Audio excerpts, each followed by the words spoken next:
মে come in sir. আসো, তুমি কি ইন্টারভিউ দিতে আসছো? জি জি, আমি ইন্টারভিউ দিতে আসছি। তোমার ফার্স্ট কোশ্চেন, বলো তো এশিয়ার মধ্যে শ্রেষ্ঠ কবি কে? রবীন্দ্রনাথ ঠাকুর। তোমার সেকেন্ড কোশ্চেন, বাংলাদেশে একজন দেশপ্রেমিকের নাম বলো। এই যেমন শেখ মুজিবুর রহমান। তোমার থার্ড নাম্বার কোশ্চেন, বলো তো বাংলাদেশ কবে স্বাধীন হয়েছে?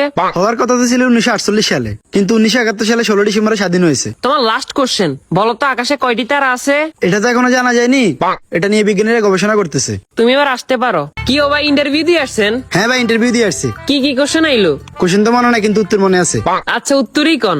রবীন্দ্রনাথ ঠাকুর, শেখ মুজিবুর রহমান। 1948 সালে হওয়ার কথা ছিল, কিন্তু 1971 সালে 16 ডিসেম্বর হয়েছে। এখনো জানা যায়নি, এটা নিয়ে বিজ্ঞানীরা গবেষণা করতেছে।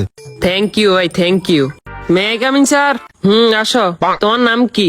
রবীন্দ্রনাথ ঠাকুর। তো তোমার বাপের নাম কি? শেখ মুজিবুর রহমান।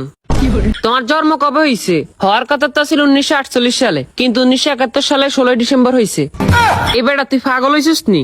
এটা এখনো জানা জানি, এটা নিয়ে বিজ্ঞানীরা গবেষণা করতে